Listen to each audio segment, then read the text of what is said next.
자, 안녕하세요. 머니버드입니다. 지난 시간에는 저희가 주식을 하면서 슬랏을 관리를 하고 그 슬랏 안에서 최대 비중을 정해 두고서 그 비중을 초과하지 않는 상태로 주식의 비중을 늘렸다 줄였다 관리를 하면서 전체적으로 계좌 관리를 하고, 그리고 이제 특히나 요즘처럼 물려있는 상황에서 물린 주식을 관리하는 방법에 대해서 이제 설명을 드렸어요. 지난 영상 다시 보시면은 구체적인 내용을 보실 수가 있겠지만, 그냥 핵심적인 내용을 말씀을 드리면은 주식의 비중을 끊임없이 이렇게 늘렸다 줄였다 한다라는 이제 말씀을 드린 거죠. 그러면서 이제 자연스럽게 평단을 관리할 수 있게 되기도 하고, 물린 주식을 수익으로 전환시킬 수 있는 그런 기회를 만들어 갈 수도 있는 건데, 이런 얘기를 하면은, 아니 그러면 그게 비중을 늘렸다 줄였다 하는 게 그냥 분할 매수하고 분할 손절하는 거랑 뭐가 다르냐, 그냥 그렇게 해서 평단 관리하는 거랑 뭐가 다르냐, 이런 얘기를 하신단 말이에요.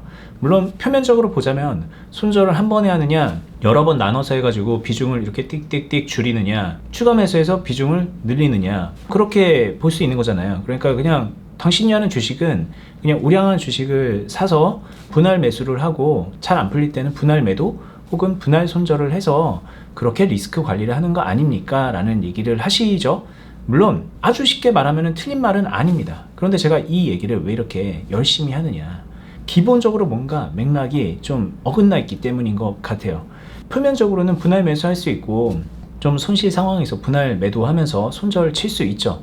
그것까지는 좋아요. 근데 그런 행동을 왜 하는가를 살펴보면은 많은 분들이 대체로 그냥 주식, 좋은 주식 사서 수익 내고 싶어서, 수익을 좀 안전하게 내고 싶어서 분할 매수를 하는 거고, 잘 안 풀리면은 손실은 좀 최소화하고 싶은데 한 번에 손절하면은 피가 철철 나니까는 그냥 조금 잘라낸다 라는 심정으로 손절을 하는 그런 정도로 밖에는 보이지가 않는다는 거죠. 제가 최근에 유튜브에서 장기 방송을 좀 많이 보거든요. 근데 보면은 볼수록 진짜 고수랑 초보의 차이는 그냥 극명하게 갈리는 게, 제일 먼저 눈에 띄는 게 그거더라고요. 초보들은 그냥 무조건 공격입니다.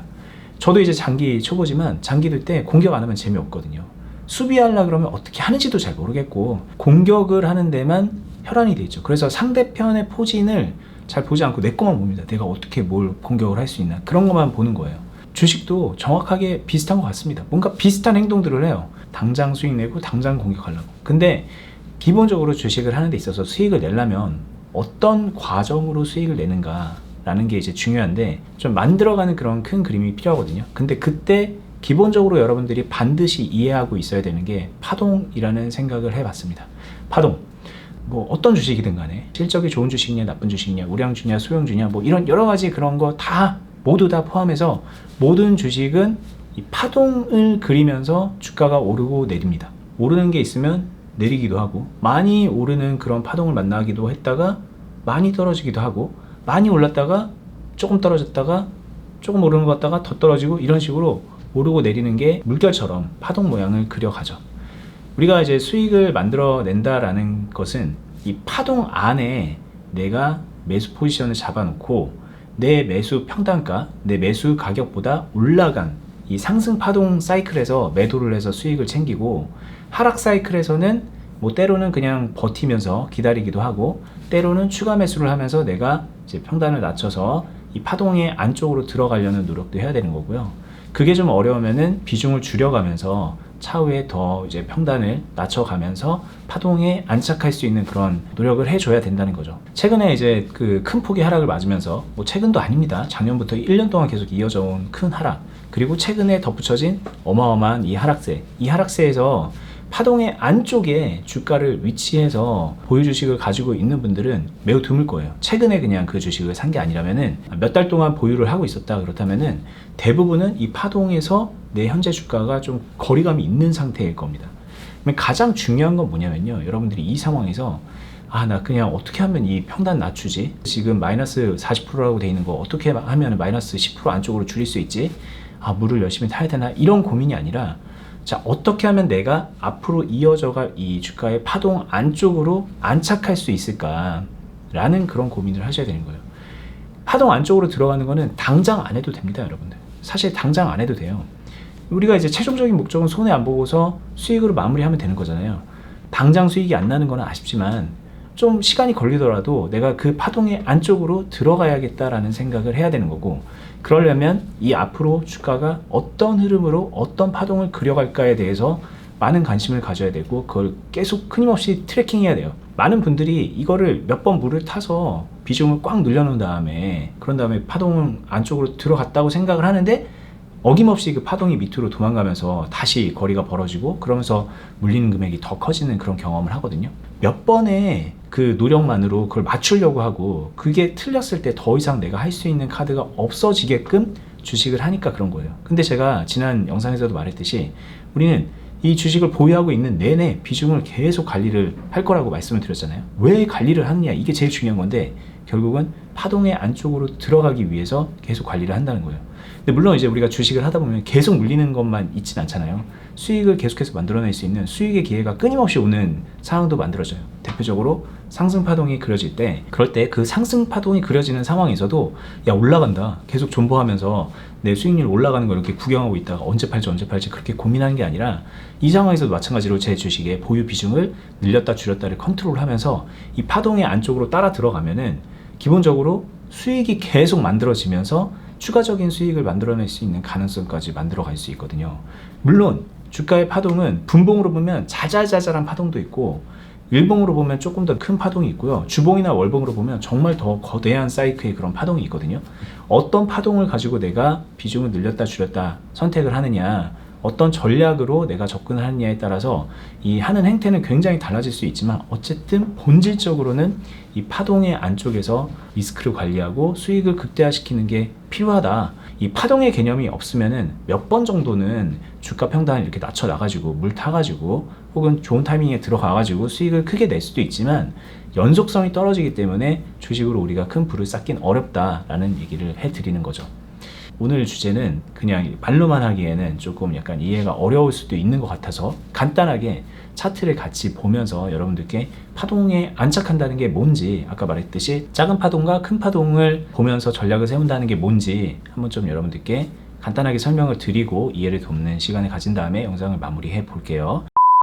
자, 지금 보고 계시는 종목은 후성인데요. 이 시점에 보면은 장대 음봉도 만들어지고 꽤 많은 하락세가 나오고 있죠. 그리고 이때 60일선을 기준으로 해서 조금 약간 이제 기대, 반등, 눌림을 생각해 볼 수 있는 그런 시점인데 이게 일봉 차트만 놓고 보면은 그리고 이때쯤에 어딘가에 들어가서 물린 사람이라고 생각을 해보면은 되게 많이 빠진 거잖아요. 20-30% 정도 마이너스가 돼 있는 그런 상황이기 때문에 이때 막 물을 타서 뭘 어떻게 해야지라는 생각이 되게 많이 드는데 이럴 때 이제 생각해 봐야 되는 게 우리가 파동이라는 거죠. 현재 시점에서 이런 식의 큰 파동을 그리면서 뭐 흘러가게 될지 아니면은 더 빠졌다가 이렇게 가게 될지, 자 이런 상황에서 좀 시간이 이렇게 지났다고 봤을 때 어쨌든 우리가 이제 이런 파동이 가능한 그런 예측치에서 쭉 빠졌잖아요. 그래서 이만큼의 바닥 시점까지 왔기 때문에 여기서 이제 큰 상승이 나온다 안 나온다를 떠나서 바닥이라서 이 파동 어딘가에 내가 들어갈 수 있을 것 같다라는 생각에 물을 탈 수 있다고 봅니다. 지금 보여지는 이 화면만 놓고 본다면 그런 판단을 하는 것도 크게 무리는 아닐 수 있어요. 그런데 우리가 이제 여기서 이걸 보자는 거죠. 주봉을 한번 볼게요. 주봉. 지금 현재 일봉에서 한 요 정도 흐름에서 바닥에 와 있는 그런 상황 같지만 파동적으로 본다면은 여전히 위에서 지금 현재 이런 파동이 만들어지는 거고, 만약에 이런 식의 파동이 만들어진다면은 우리가 이 상단 박스에서의 파동에 어딘가에 들어가는 거를 당연히 생각해 볼 수 있겠지만 지금 시점에서 여기 위로 가는 게 아니라 이 아래로 뭐 이런 파동이 만들어지지 말라는 법도 없잖아요. 그러면 우리는 여기에 현재가를 위치시키는 게 아니라 이쪽까지 끌어내려야 되는 상황이기 때문에 섣부르게 물을 타서 여기 어딘가로 향하게 하게 되면은 나중에 이런 흐름으로 갔을 때 굉장히 어려움을 겪을 수 있다라는 거를 뭐 인지를 하자는 거죠. 근데 이거는 이제 일봉 차트를 길게 봐도 우리가 알 수 있는 부분이지만 주봉 차트로 판단을 할 수도 있고 더 길게 보자면 월봉 차트로도 볼 수가 있거든요. 이 월봉에서도 지금 현재 위에서의 파동이 이렇게 보여지지만 향후 이 파동이 만들어질 때 여기서 만들어질지 아니면 더 내려가서 여기서 만들어질지 더 내려가서 여기서 만들어질 뭐 가능성이 없는 건 아니니까 이런 여러 가지 가능성이 생길 수 있다.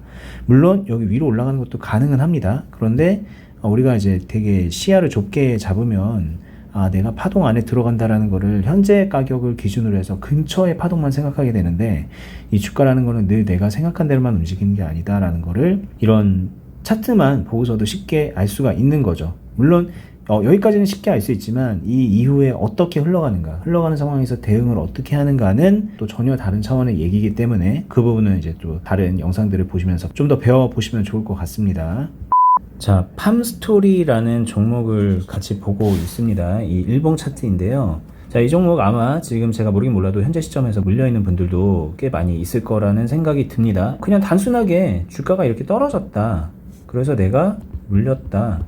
내가 지금 너무 이제 마이너스가 크니까 물을 탄다. 그러면은 내 평단이 지금 4,000원인데 뭐 3,500원이나 뭐 3,300원이나 어딘가로 맞춰질 수가 있으니 이렇게 올라가는 시점에서 수익의 기회가 오겠지라고 생각을 하고 있다면 이게 이제 대표적으로 그냥 단순하게 물을 타면서 비중을 늘리고 그러면서 평단 관리를 하는 그런 개념이 되겠죠. 그런데 이제 우리가 한번 보자고요. 파동을 한번 보자고요. 여기서부터 이렇게 올라가는 이런 물결 모양의 파동을 만들어내다가 여기서 보통 뭐 이렇게 이제 흘러갔어야 될 것 같은데 이런 식의 흐름을 만들어줬죠. 큰 파동을 만들어냈죠. 그런 다음에 이렇게 내려오는 상황에서도 나름의 하락 사이클에서의 파동이 있어요. 자잘자잘하게 보자면 여기서도 파동이 있거든요. 그럼 이 시점까지 왔을 때 우리가 이제 어떤 흐름을 기대할 수 있는가라는 그런 생각을 좀 해봐야 돼요. 기본적으로 여기서 이제 큰 폭의 상승이 있었기 때문에 여기서 많은 물량들이 소화가 됐을 거고 여기 물린 사람도 많이 뭐 만들어졌을 거고 이런 흐름에서 이게 단순하게 이때부터 이렇게 막 상승 파동이 만들어질 것 같다라고 생각을 한다면 이게 대표적으로 이제 파동에 대한 이해도가 이제 별로 없는 상황인 겁니다. 물론 이제 제가 단언하듯이 이 주식은 이렇게 올라가지 않을 겁니다 라는 얘기를 하는 건 아니에요. 이 과거로 돌아가면은 더 잔잔한 이런 파동을 가지고 있던 이런 주식에 뭐 특정 테마가 끼면서 이런 뭐 막 좀 다이나믹한 파동이 만들어졌는데 이거보다 훨씬 더 다이나믹한 파동이 어쩌다가 만들어진 거라고 봐야 되는 거거든요. 이게 한번 만들어졌으니까 이제 두 번째도 또 그런 다이나믹한 파동이 만들어지겠지. 그리고 또 시간이 지나면 세 번째도 또 뭔가 또 큰 파동이 만들어지겠지라고 생각을 하는 거는 이게 이제 기본적으로 파동에 대한 이해가 없다. 그렇게 볼 수 있는 거고 이 현 시점에서 앞으로 뭐 이런 게 만들어질 수도 있고 이렇게 더 갈 수도 있어요. 뭐 이런 가능성 얼마든지 있지만 합리적으로 생각을 해본다면은 이런 파동이 여기서 만들어질 가능성이 높죠. 사실 이것도 오기가 힘들 수도 있어요. 당장 이런 파동이 만들어질 가능성이 얼마든지 있다. 중요한 거는 가능성이 있다. 가능성. 이렇게 간다는 게 아니라 이 가능성이 있다는 걸 생각을 해야 되고 이 가능성 안에서 우리가 판단을 해야 된다는 거예요.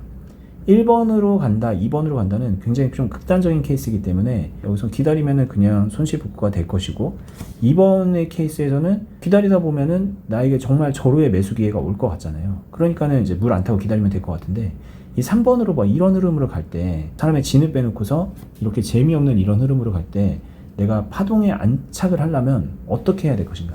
실제로 이런 상황에서 파동이란 무엇인가? 저렇게 막 잔잔하게 흘러가는 와중에 내가 비중을 막 다이나믹하게 막 줄였다 내렸다 한다는 거는 결과적으로는 손절이고 결과적으로는 무지성 물타기밖에 안 되는 경우가 참 많거든요. 그렇게 주식을 안 하려고 제가 뭐 슬랍도 관리해야 되고 계좌 관리를 해야 되고 평단 관리, 비중 관리를 하면서 여러분들이 그 리밸런싱이라는 거 해야 됩니다 라는 거를 말씀을 드린 건데 결국은 파동에 대한 이해가 없으면 결국은 손절, 결국은 무지성 물타기로 그냥 흘러가게 된다는 거를 이번 설명을 통해서 좀 이해를 하셨으면 좋겠고 나는 과연 그런 파동에 대한 이해를 하고서 주식을 하고 있었나? 한번 좀 점검해 보는 시간을 가지시면 좋겠다는 생각을 해보면서 오늘은 이 한 가지 케이스로 좀 예를 들었는데 사실 예전에 제가 하고 있는 또 다른 유튜브가 있잖아요. 거기서는 좀 되게 다양한 케이스로 케이스 스터디처럼 이 파동에 대한 것들 설명을 드렸기도 했으니까 다른 영상 같이 보시면 도움 많이 될 거고요. 저는 앞으로도 또 여러분들께 도움되는 그런 케이스들을 가지고서 예를 들어서 또 설명을 드리는 시간을 가져보겠습니다. 끝까지 보시느라 수고 많으셨습니다. 감사합니다.